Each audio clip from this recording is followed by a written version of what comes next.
তো হাই বন্ধুরা, তো দেখেছিলে যে মানে একটা ভিডিও ছেড়েছিলাম, তো বাগনানে গিয়েছিলাম, বাগনান থেকে আরও এক জায়গায় গিয়েছিলাম তো একটা কাজে। তো কাজটা যদি সফল হয় অবশ্যই তোমাদের জানাবো কী কাজে গেছিলাম।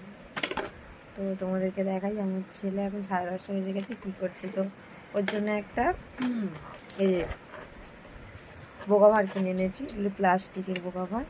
তো অনেকদিন ধরেই ভাবছিলাম কিনবো। তো দেখো কি করছে, তোমাদেরকে দেখাই না। তো এই যে এখানে অনেক 10 টাকার কয়েন জমিয়ে রেখেছিলাম, তো বোকা ভাঁড়টা আনতে আমার বাপির কাছে গেছে যে দাদু পয়সা দাও বলে, বাপি কিছু খুচরো দিয়েছে, ওতে ফেলেছি। আমি আরও কিছু জমিয়েছিলাম, সেইগুলো ওতে ফেলে দিয়েছে। আর এখানে এই যে 10 টাকা 5 টাকার কয়েনগুলো নিয়ে বসেছে, এগুলো এখন একটা একটা করে ফেলছে। কি করছো সোনা? পয়সা ফেলছো? আচ্ছা ঠিক আছে। এটা কার? আচ্ছা ঠিক আছে। তো এখন এই পয়সাগুলো ফেলবে, তো তারপরে ওকে ঘুম পাড়াবো।